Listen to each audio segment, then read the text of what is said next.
Good evening, Seattle, and people at Town Hall. Give yourself a hand. Occupy Seattle. Woo! Brothers and sisters, ladies and gentlemen, a breaking news story from Denver, Colorado. This just in. Occupy Denver elects leader. In response to Denver Mayor Michael Hancock's insistence that Occupy Denver choose leadership to deal with city and state officials, and drawing inspiration from the notion that corporations are people, Occupy Denver's General Assembly has elected a leader, Shelby, a 3-year-old border collie.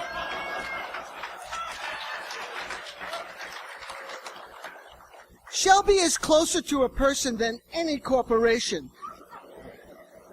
She can bleed, she can breathe, and she can show emotion. Either Shelby is a person or corporations aren't people, said a Shelby supporter at the time of her election. Occupy Denver reserves the right to alter leadership status, but for now, Shelby exhibits the kind of heart, warmth, and appreciation for the group over personal ambition. That kind of personal ambition that Occupy Denver members feel are sorely lacking in the leaders some of them have voted for on national, state, and local levels. Accordingly, Occupy Denver looks forward to communicate with Mayor Hancock and Colorado Governor John Hickenlooper sometime this week to introduce their leadership. Newly elected leader Shelby will be leading this Saturday's Occupy Denver March against corporate personhood. And invites all other civic-minded dogs and their leash holders to join in.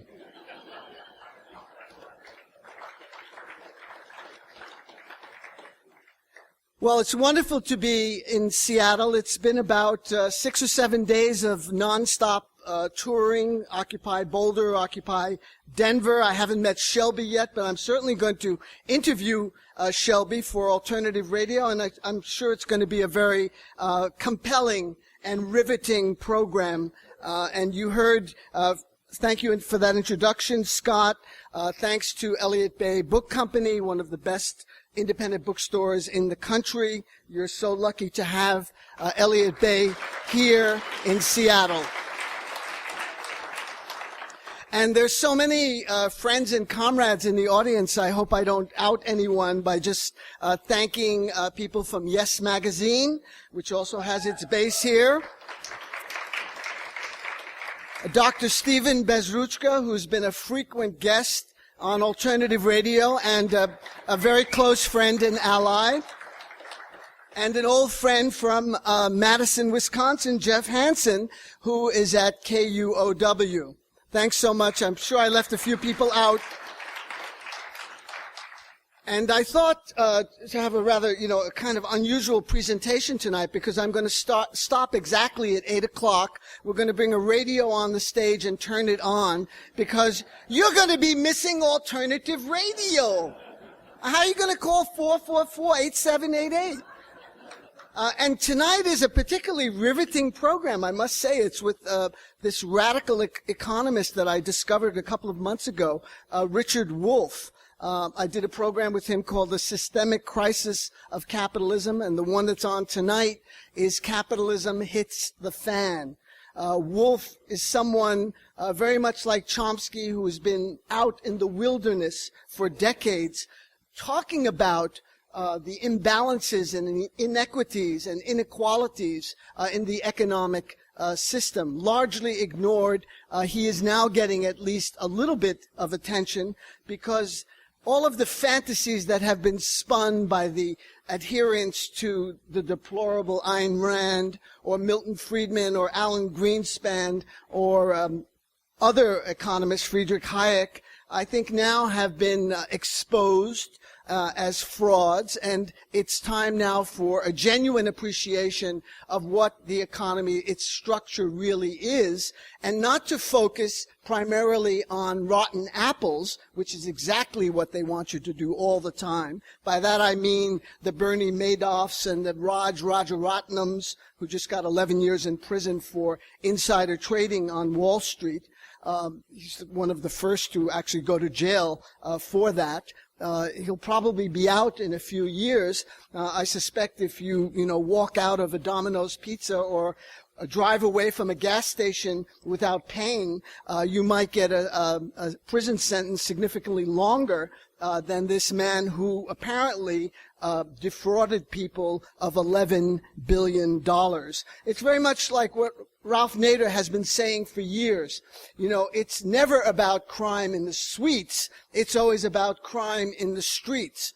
And of course, when you're conducting class warfare, as has been, unrelenting for the last so many decades, but particularly since the early 1980s, as Warren Buffett says, there is class war in this country. Imagine this coming from Warren Buffett, one of the richest men in the United States. He says, indeed, there's class war, and my class is waging it, and my class is winning it. A very, I think, apt description of the imbalances and the moral decay of the political and economic system as well. And so all the attention is on the rotten apples. Remember Ivan Boesky and Michael Milken and the junk bond scandals of the early 1980s. Do you remember? That was followed by the Keating Five. That was followed by Enron and Ken Lay and all of those scandals of the early 2000s. And now the current economic crash, which is called accurately the Great Recession. It is soon to be in its fifth year. It marks the greatest economic decline since the 1930s, and it shows no sign of abating, incidentally. But meanwhile, all the pundits, all the experts, all the people we turn to for some kind of understanding of what's happened to this economy are telling us it's just a few of these rotten apples. If we can just tweak this legislation, if only Glass-Steagall had not been repealed, if only oversight had been a little more diligent, if only, all to deflect attention from the barrel that produces this dysfunction. We're dealing entirely with symptoms. We're not dealing with the underlying cause of the economic system. And that system has a name. It is called capitalism. We shouldn't use some feel-good euphemisms like free market or the free enterprise system. Capitalism is an economic system that prioritizes profits over people. That is its raison d'etre. This is not some secret. This is not something that you need to study economics or get a degree at Harvard or the University of Washington. It's very clear what its priorities are. It prioritizes profits over the environment, profits over all kinds of things. Human relations and values are subordinated to the never-ending quest for profit. So to get back to Rick Wolff, here's someone who's been talking about the system, not a few miscreants, and what needs to be done to change it. And so most of you won't be leaving, I hope, at 8 o'clock. I think I can hold an audience for at least 20 minutes based on past experience. But you can hear this at a podcast if you go to alternativeradio.org, or pick it up if you're an early riser on Saturday morning or Sunday morning. You could hear it on one or two of those stations. I'd like to also acknowledge another local media hero, Ed Mays of Pirate TV, who is here filming. And Ed and I have been working closely together for many, many years, and I really value his solidarity and his work. And again, it's one of those alternative media outlets that I think deserve your attention. And thanks to Ed Mays for the work that he is doing.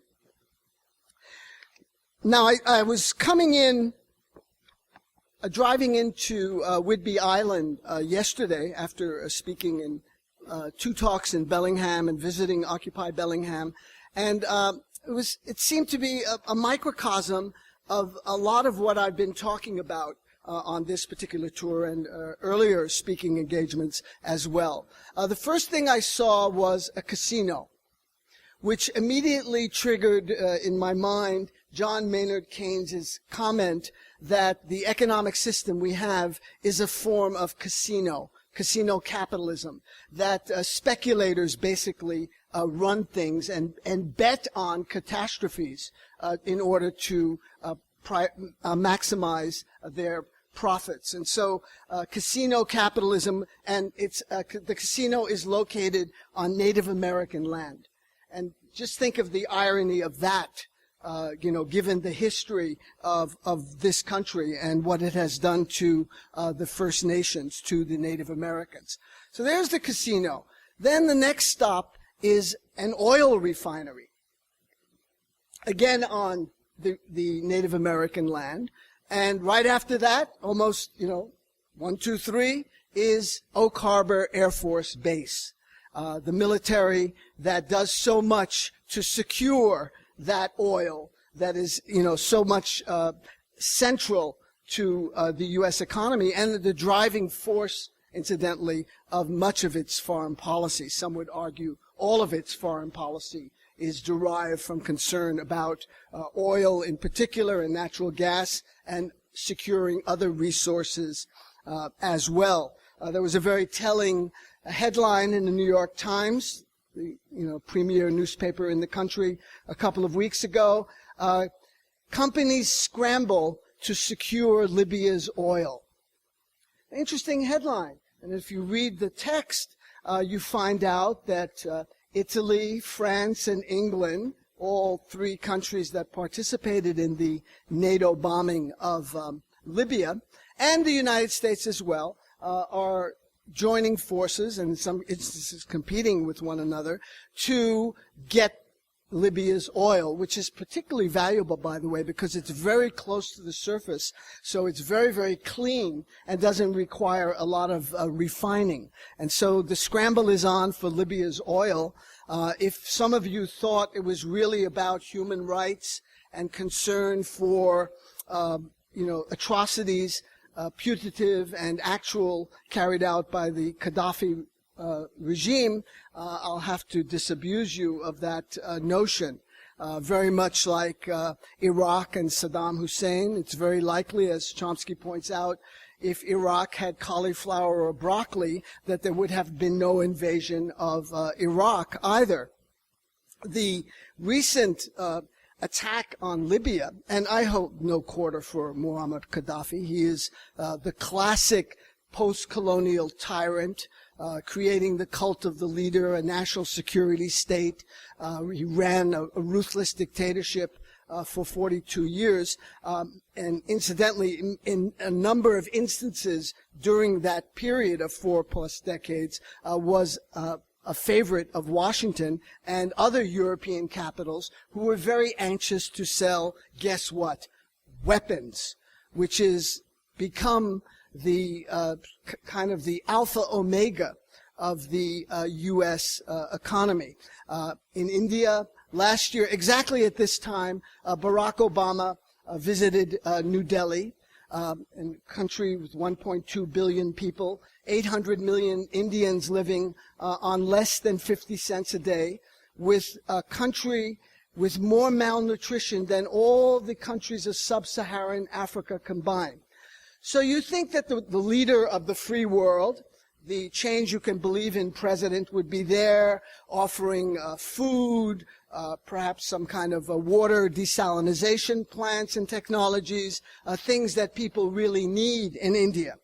You'll be, I'm sure, shocked to learn that, in fact, he was promoting weapons sales, and reflecting on this very area, he sold $5 billion worth of aircraft from Boeing, military jet tankers that refuel in mid-air.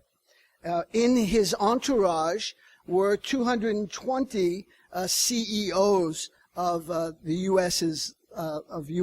the largest corporations in the United States, fulfilling what Michael Parenti calls the real function of a president of the United States, to be the CEO of corporate capitalism. So war is a racket. War is something that has been almost incessant since the end of World War II. And perhaps some of you have heard of General Smedley Butler, a two-time winner of the Medal of Honor, a rather extraordinary character in American history, someone who definitely deserves much more attention.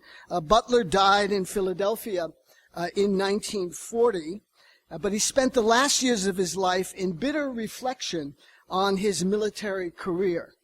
So this is in the earlier part of the century. Let's listen to what Butler said.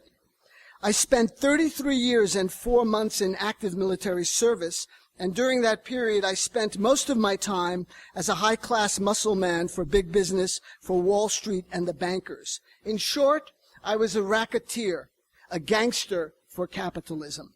I helped make Mexico, especially Tampico, safe for American oil interests. I helped make Haiti and Cuba a decent place for the national city bank boys to make money. I helped in the raping of half a dozen Central American republics for the benefit of Wall Street. I helped purify Nicaragua for the international banking house of Brown Brothers. I brought light to the Dominican Republic for the American sugar interests. I helped make Honduras safe for American fruit companies. In China, I helped see to it that Standard Oil went on its way unmolested. War is a racket. Indeed, it is a racket, and is also hugely profitable to a handful of corporations, including Northrop Grumman, Lockheed Martin, Raytheon, Honeywell, United Technologies, General Electric, General Dynamics, and Boeing, to name a few. One would perhaps even argue that if peace were to break out, it would be calamitous for many, if not all, of these components of the military-industrial complex. You all remember General Dwight David Eisenhower, two-time Republican president of the United States, former president of Columbia University, no radical Marxist he. On the occasion of his farewell address on January 17th, he warned the United States, the American people, of what he described as a military-industrial complex. He said it was very ominous and holds real threats to the vibrancy and health and functioning of democracy. That quote is somewhat known. I think a lot of you have heard it. But read what he says in the next paragraph, because there he advises Americans to arm themselves, I'm paraphrasing here, arm themselves with information. Find out what's going on, because that can be a tonic, a kind of a sera to the toxicity that's produced by the military-industrial complex. So he identified media as a very important aspect in enlightening the citizenry as to what is exactly going on. I began alternative radio on a whim in Boulder, Colorado. I moved there in 1978 from New York after having I have to admit, a failed career as a sitar player. It's very painful. When I came back from India, I had these dreams and illusions that I would be playing ragas deep into the night at soirees, and people would be, applauding. Instead, I wound up in Indian restaurants all over New York, Midtown and the East Side, playing this music while no one was listening and people were boisterous and laughing and carrying on. And so I got a bit disillusioned about being a professional sitar player. But fortunately, when I moved to Boulder in 1978, a new community radio station went on the air, KGNU. I volunteered. I started a program called Ganges to the Nile. It was a world music program. It quickly became politicized. I, kind of learn the tricks of the trade, editing, narration, writing, producing, and all of that. And confidence, too. I have no background in journalism or broadcasting. I barely graduated from high school. This is not to boast, but to encourage young people in the audience that this is not some special trade that you need to spend tens of thousands of dollars, acquiring a degree. Now, I wouldn't advise you to get neurosurgery from someone who's self-taught. You do want specific training for that kind of technical expertise. But for the kind of work that I'm doing, it just requires, I think, common sense, a real, quest for knowledge and an enormous curiosity. It really helps to be curious about the world, and I think that was sparked in my childhood because I was very interested in what had happened to my family and how they came to the United States and the conditions that brought them here, the historical and political forces. My parents met in Beirut in 1921, and they arrived in the United States in that same year. They were they were survivors of the genocide of the Armenians in what is now eastern Turkey. But my parents were not educated. They were country bumpkins. They were peasants. They didn't know what happened to them. So I would ask, well, what happened? They had no explanation whatsoever to explain. So that sparked my interest in history and politics. And the very first interviews I ever did in the 1970s, even before I got into radio, those interviews were with my mother and other survivors in New York about their experience, because I thought this is something very significant. These are eyewitnesses, and even if they don't have elaborate technical explanations as to what happened, their eyewitness testimony is very, very valuable. And I think some of you may know of a particular program I did with my mother, David Barsamian, and also with Robert Fisk, that has been broadcast a number of times on alternative radio over the years. And so I was able to start in Boulder, beginning this program and distributing it, and it's now in its 25 years, celebrating 25 years, but it's often not easy, quite frankly, and I'm not telling you this to get your sympathy. I'm reporting this as information. The political climate in the country has been such over the last couple of decades that more and more public and community radio stations self-censor themselves. Fortunately, KUOW is not one of those stations, and KSER and KEXP. But many stations around the country refuse to broadcast anything that is even remotely controversial, anything that is even remotely outside the narrow spectrum of A to B. Instead of having political discourse from A to Z, it's really limited to A to B, as I think Dorothy Parker once said. And so it's been really tough sledding. Just to give you a couple of examples, one central Illinois station moved alternative radio to very late on Saturday night. This is like a dead zone for radio, particularly for political spoken word. Another station in Ohio, actually in Youngstown, Ohio, which is Richard Wolff's hometown, the economist that I mentioned, and a place where a listener just wrote to me, and she said, "Greetings from Ghost Town, Ohio," because Youngstown has been so devastated by the economic collapse that it is barely recognizable. We have now in this country a number of communities, including Camden, New Jersey, and others, that have been completely hollowed out.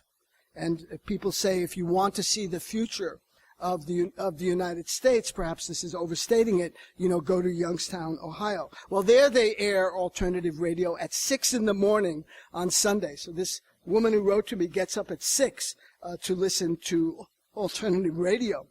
The huge statewide network in Oregon, OPB took alternative radio off the air. And these are not financial decisions, by the way. These are not decisions because of budget pressures, because alternative radio is free of charge. There's no cost involved in carrying it. So OPB took alternative radio off the air. Same story with WUFT in Gainesville, Florida. Same story with WUWM in Milwaukee, Wisconsin. And so the public airwaves have become more and more constrictive. And I've actually written a book about this called The Decline and Fall of Public Broadcasting. It came out in the year 2000. The only thing that I would change in the book if I were to revise it today would be to put more intensifiers in front of the adjectives that I had already used. Very restrictive, very restrained, very timid, very milquetoastish-like, etc. But we persevere because you are here. The word gets out. One of the reasons I do these kinds of tours, besides the lucrative speaking fees I receive, I'm up there with Thomas Friedman and Henry Kissinger and other distinguished war criminals like George W. Bush, Dick Cheney, who, pulled down 100K, 200K, chump change, I know, for most of you, but not a bad night's earning, living for just a couple of hours. But for me, what's important is connecting. So many people came up to me this evening and said, "I know your voice." You see, they didn't know my face, but I know your voice, and that is so satisfying and so rewarding, because I think radio, particularly for ideas, is a unique medium. I'm not saying that because I'm in it. But I really believe it, that for ideas, it does convey something unvarnished. We are reaching you directly without any mediation. Because as soon as images interfere, the ideas get subordinated to the images. The optic nerve that, Marshall McLuhan talked about becomes arrested. And then there's a certain limitation is imposed because of the introduction of the image. So I think it's for the kind of, the ideas and perspectives and viewpoints that radio is a very rewarding medium for this kind of work. And you might know, I think you do, I've long been associated with one of the, I think the great heroes of this era, Noam Chomsky, dissident intellectual, the man who virtually invented the field of linguistics at MIT, and an extraordinary person in so many ways. I just recently spent some time with him when he came to Denver and Boulder to speak. Hugely generous with his time and totally unpretentious.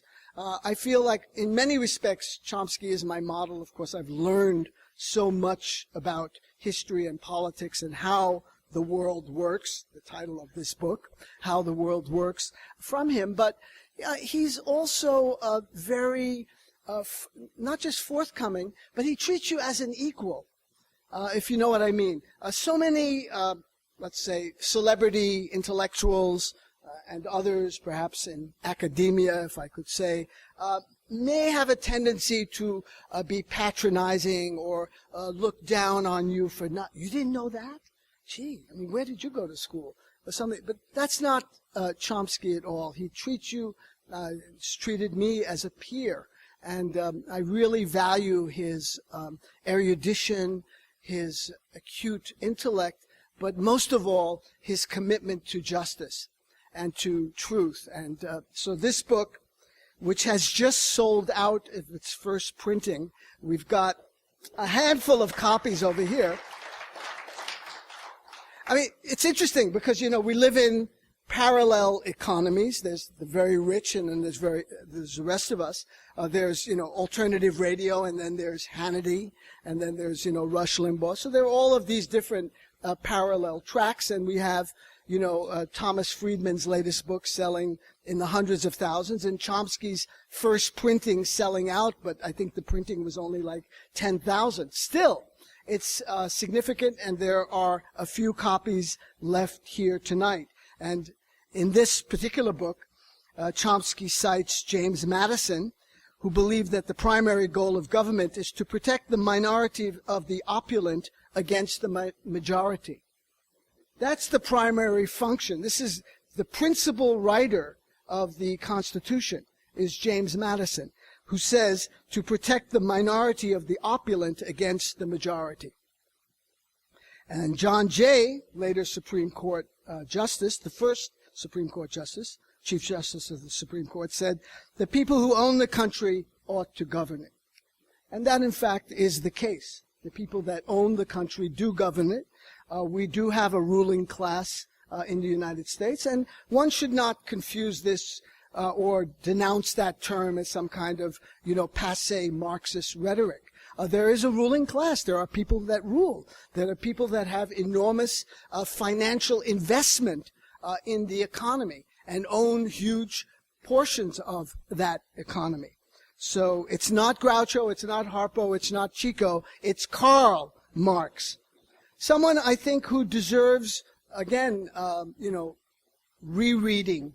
And he was able to describe a lot of the dysfunctions in a different era, of course. And so no two periods are analogous historically. And what was happening in Europe in the 1850s, 1860s, and 70s when Marx is writing is not the same thing that is going on today. But he identifies certain impulses, certain aspects of the barrel which have not shifted and changed substantively. Some of it has, but basically I think he described a system that is dedicated to profits over people and will do anything to maximize those profits. Chomsky also says, what the public wants is called politically unrealistic. Translated into English, that means power and privilege are opposed to it. A perfect example is healthcare. When Americans in huge numbers wanted single-payer health care, what was the message coming from our great representatives in Washington and the media monopolies? It was that it was politically unrealistic. It was not practical. The same thing with military spending, the same thing with, on a whole range of issues, protecting the environment that the public wants in very large numbers, but we are told is politically unrealistic. So I think decoding the propaganda is very, very important. For example, when the U.S. always talks about international law, right? And I guess we should feel good about that, the UN Charter, Security Council resolutions. But you'll notice the application of international law is very selective. It is to be applied to designated enemies, like the hated North Koreans and Iranians and others, but not to the empire, the emperor, and its allies. So you have this totally schizophrenic approach to what is called international law. We hear about moderate regimes around the world. For 30 years, Hosni Mubarak in Egypt was called a moderate, and Egypt was called a stable regime in an unstable Middle East. Now, an amazing kind of a description of a military dictatorship that was backed to the hilt by the United States, that the billions of dollars of aid that went to Egypt, your money, our money, went primarily into the pockets of the military who enriched themselves and the crony capitalists of that particular state. And when things started to unravel in Egypt in January of this year, Hillary Clinton went on national television in a press conference and announced to the American people that no country has done more for democracy in Egypt than the United States of America. A truly astonishing statement for anyone who even has a cursory knowledge of what relations were like between the U.S., which backed the Mubarak dictatorship all the way, including using it as a black site for torture and rendition. That is to say in English, rendition, another euphemism, another Orwellism. I mean to say kidnapping, when people are taken off the streets in broad daylight and put on planes, shackled, manacled, and blindfolded, and sent to Egypt, Morocco, Syria, and other countries to be tortured. That was going on in Egypt during the 30 years of the Mubarak dictatorship. Massive human rights violations, but it didn't seem to matter very much. Terrible things happen in Tibet, and there's an enormous amount of attention, and there should be to that. But on a scale of what was happening in Egypt, it's much, much less. So allies get a free pass is the lesson when it comes to international law. So these dictators are called moderate, their regimes are called stable, and designated enemies are leaders of rogue states, and they're always called hardline. You'll notice that adjective is put in front of their names. Hardline dictatorship. Very much like here, our union leaders are always called bosses. Have you noticed that? In the press, it's a very widespread, union boss. You never hear about a corporate boss or a bank boss, but unions have bosses. There's a whole litany, there's a whole glossary of language that is used to manipulate and control the public mind. And this has some scientific basis, actually. It didn't come out of anywhere. It came out of World War I and the Creel Commission, when Woodrow Wilson, who was elected in 1916 on a platform of keeping America out of war, suddenly got pressure after he was elected from, guess where?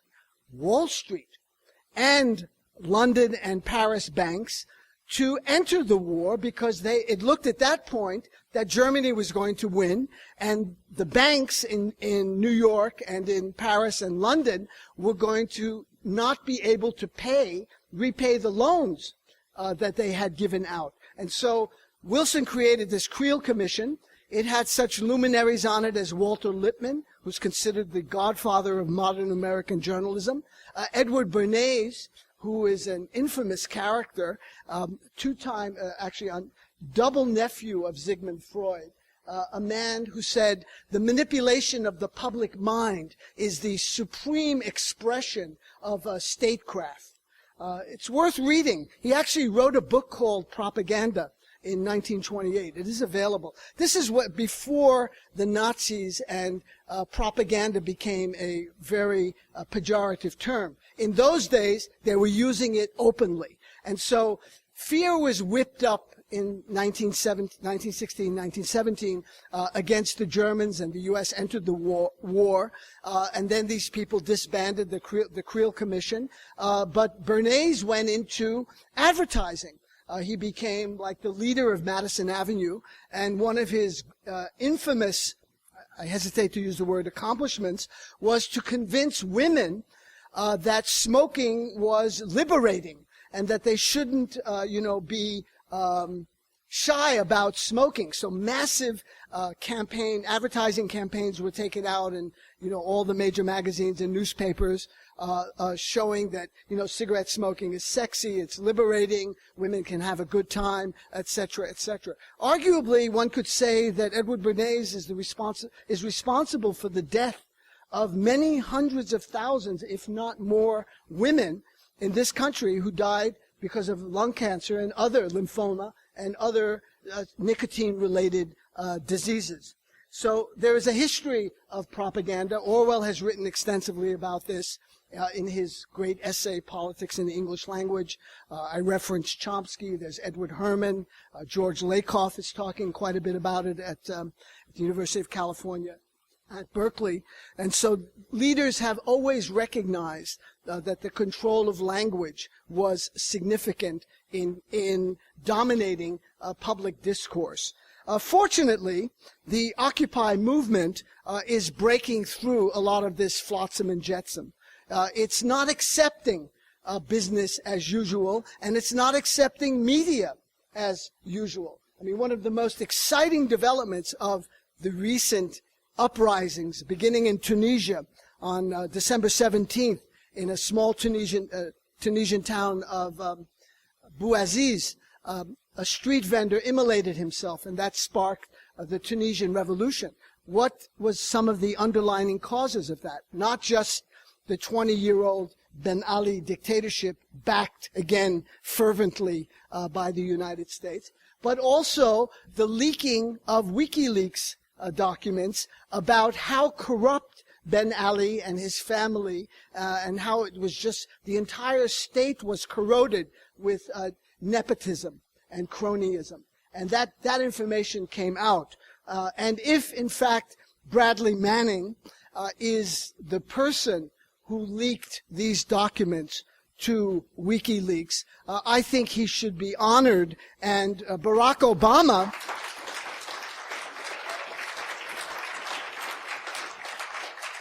and the Yes We Can president should return the Nobel Prize, which he did nothing to earn, and give it to Bradley Manning.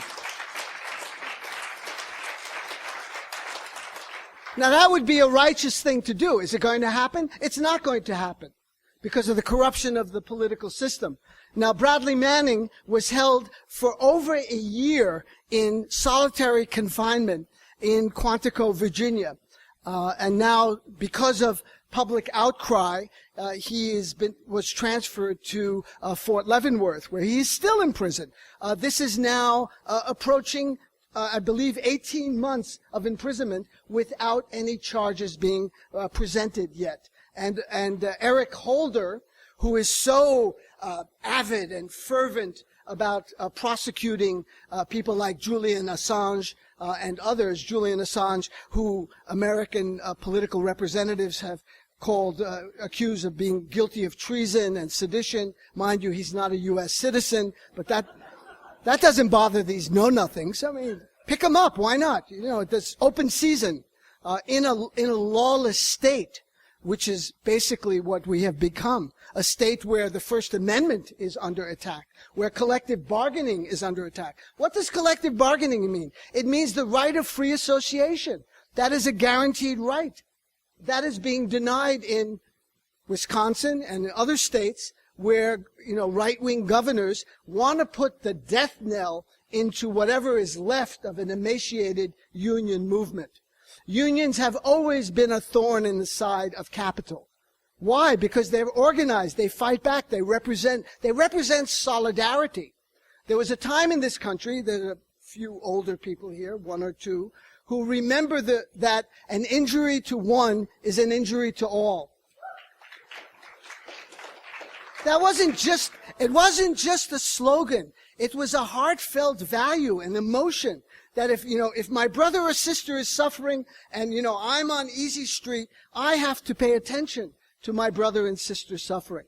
And it has been the absolute dedicated aim of corporate capitalism to smash and emaciate the union movement. There was a time, again, not that long ago, when almost 40% of workers were in unions in the United States. Today, that figure is in single digits, particularly in the private sector. It's slightly more in the public sector unions. So we have to think about, revitalizing not just the mechanics of organizing and recruiting, but also that ethos, because that is that I think the Occupy movement seeks to regenerate to their great credit. People, a lot of young people all across the country who have also become journalists, like their confrères in Egypt and in Tunisia, who are using social media, or in Kashmir for that matter, using Facebook and Twitter and YouTube and all of these new technologies to report from the streets. This is an amazing movement in terms of media development, of quite revolutionary, where we are getting eyewitness reports from citizens all over the world, including in the United States. Eyewitness reports, such, for example, a couple of weeks ago, when the Oakland police rioted and almost killed an Iraqi war vet. And speaking of Oakland and some victories, it was a tremendous moment when the port of Oakland was closed last Wednesday. The fifth largest port in the United States. That is something capital understands. Capital understands this. This is what they're about. And if anything impinges on their ability to make this, they will listen. Just as politicians will listen to heat from the streets. That's what it's going to take if we want genuine social change in the United States. A sustained movement, heat from the streets. On Sunday, I think a tremendous event in Washington, D.C. It wasn't widely reported. Over 12,000 people circled the White House 3 times in opposition to the proposed Keystone XL pipeline from the tar sands in northern Alberta, building a pipeline across the Oglala Aquifer in Nebraska through Oklahoma and down into Texas. And then people marched in the streets. There was a snake dance, and there was a block-long pipeline that they were holding up to show people as a kind of representation of what this project actually meant. And so there's a lot of movement on that front. You know, I don't know if Barack and Michelle were home on Sunday, maybe not, but I'm sure they heard about it. And we know actually from leaked documents now that when all those demonstrations were going on in 1966, 1967, 1968, that they were in the White House, Lyndon Johnson and later Nixon, they were very concerned about what was going on in the streets. They were very concerned about their public image being tarnished by Americans calling them war criminals and accusing them of war crimes. So we do know they want us to believe that no one's listening. You know, don't bother. The system will take care of itself. Go home, have a nice day, watch some Law and Order reruns or whatever, or Seinfeld or Star Trek or whoever you're into, and don't get involved. I think, like there's a saying in French, if you don't do politics, politics will be done to you. They will do it to you. And there's one thing what do capitalists want? What do people in power want? From time immemorial. And that is one thing. Everything. That's what they want. Everything. And they're not going to concede anything to the citizens of this country unless we demand it. There is no historical instance of any American president waking up one morning and saying, I think segregation is immoral and very bad and is deeply reprehensible to America's professed values. Or I think dropping napalm on Vietnamese and using Agent Orange is deplorable. We should stop that. It's only because of heat from the streets that anything has ever shifted in this political culture. So it's very important, if you cannot join occupiers, if you can extend solidarity, go there, do what you can so that this movement can grow. It's at a pretty critical juncture right now. Of course, it's constantly being derided and criticized for being aimless. It's a kind of Woodstock redu. It's leaderless. It has no goals. It's a bunch of hippies smoking weed and looking to make out. That kind of thing. That's what At first, there was no coverage at all. For 9 days in New York at Occupy Wall Street, national public radio had no coverage of it whatsoever. I guess New York's a very small town. They probably don't have a bureau there, with all the budget cuts. There's no reporter. So they probably missed that story. It took them 9 days before they covered it. But, and then it was very derogatory, very critical. And I predict that if this movement does, in fact, coalesce around some kind of leadership and stated agenda and manifestos, the coverage will go from its rudderless and aimless to its Stalinist and Leninist, top-down, hierarchical, boss-driven, and a cult of the personality. You could see that coming. It'll be one or the other. That's how it'll be book-ended. So I think it's really important. It's an exciting moment.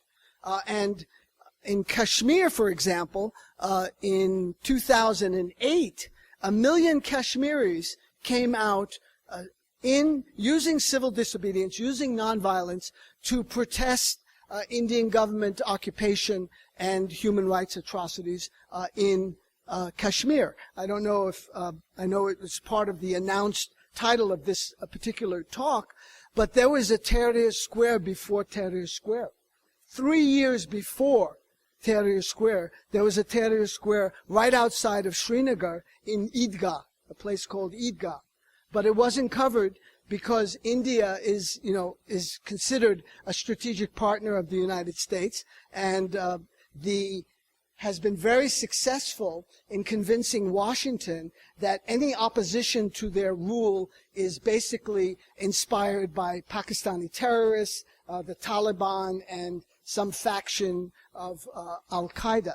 And Washington has totally absorbed this message and does not concern itself with what's going on in Kashmir. I was recently deported from India just 4 or 5 weeks ago because of my reporting on Kashmir, on the atrocities that are ongoing there. You hear about, the terrible things that Gaddafi did in Libya. I believe several hundred Libyans were killed.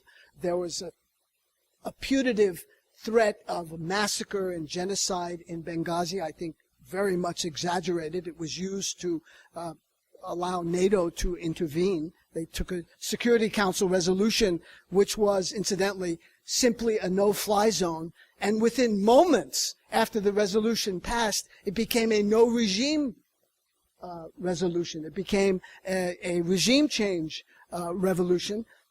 Probably oil had something to do with that. So on a scale of atrocities, what's been going on in Kashmir and other parts of India dwarf anything that is happening in the Middle East, which is getting most of the media attention. Over 70,000 Kashmiris have been killed since 1989 in a rebellion that was sparked, I know we as Americans have no experience of this, by fraudulent elections. Could you imagine that?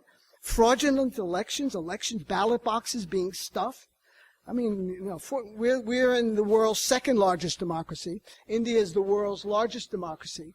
And so these fraudulent elections led to an uprising, led to this huge militarized area. It's the most densely packed militarized zone in the world. There are approximately 700,000 Indian security forces in Kashmir. When you land at the airport, the last time I went was in February, you feel like you're entering a foreign country. You have to fill out forms. There are troops walking around with machine guns. As soon as you exit the airport, there's a concertina wire, there's barbed wire, there's guard posts, there's watchtowers, there's soldiers walking up and down. You are inside an occupation. A very uncomfortable feeling, I must say, but I'm very privileged. I had a round-trip ticket, at least on that occasion, and after staying 4 or 5 days in Kashmir, carrying out interviews and also learning about the mass graves that have been uncovered all over the valley. I think many of you are familiar with the whole disappeared phenomenon in Latin America and Central America in the 1980s. India has in Kashmir has between 8,000 to 10,000 disappeared, people who are simply unaccounted for, creating, and this was a term I learned there, half-widows. They said, well, what does that mean, a half-widow? It means that because the death of the husband or father or brother or uncle cannot be determined with certainty, the women, the wife, the mother, the daughter, the sister, whatever, is not entitled to any kind of compensation or what they used to call here in the 1930s relief, any kind of government assistance. So there's half-widows. There's an association for the family of disappeared in Kashmir that has been documenting all of this. There's a magazine called International Socialist Review, and it has an interview I did with Khurram Pervez, who is the chair of the director of a human rights organization in Kashmir called Coalition of Civil Society, and it's a detailed account of what they have been doing to document the numbers of killings, people being wounded, rapes are, of course, attendant with any military occupation. Kashmir is no different.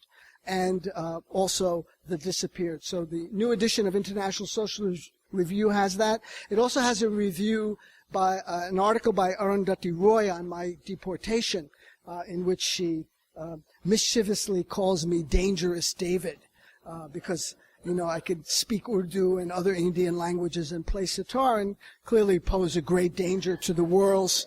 And you can see from my physical bearing that I'm very imposing. I pose a danger to the world's largest democracy. So this is a time of liberation, of questioning, of a poem that Howard Zinn ends his People's History of the United States with, quoting Shelley, "Rise like lions after slumber in unvanquishable number. Shake your chains to earth like dew, which in sleep had fallen upon you. Ye are many, they are few." And indeed they are few. We are ruled by a handful of people. We have tremendous potential for genuine democracy and economic justice in the United States if we believe in ourselves, if we start building those links and those nodes and umbilical cords and extending them in terms of solidarity and finding common ground, finding things that hold people together. I don't think anyone is against clean air or clean water or nutritious food. Even on that level, the level of nutrition and food and the environment, there's an enormous amount of unanimity among the citizenry. And people are asking questions about the military-industrial complex. Why are they getting so much money? Basic questions like 66 years after the end of World War II, Okinawa is still occupied. Japan is still occupied. South Korea, Germany, Italy, Spain, England.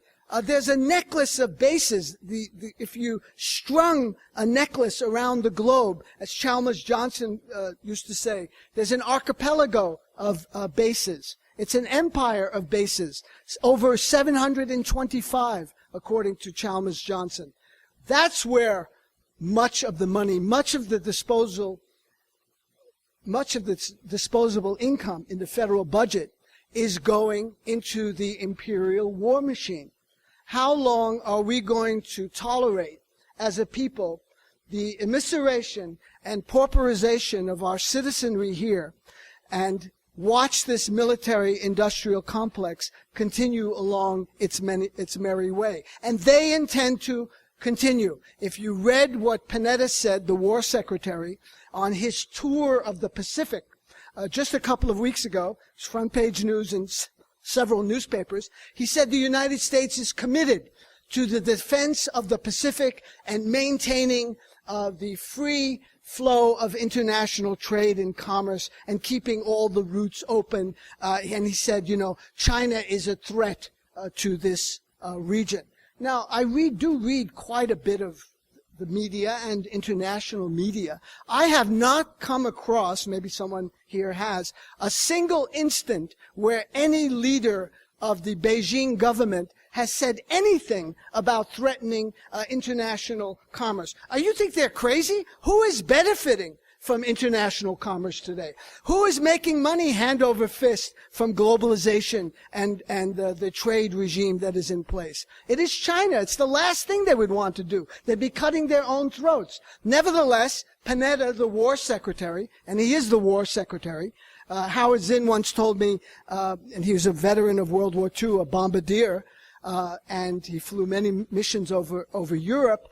He said I think it was in 1947, when the the Department of War was rechristened as the Department of Defense, he thought to himself that the age of Orwell has begun, when defense has replaced war, again, using this obtuse language to prevent people from understanding what exactly is going on.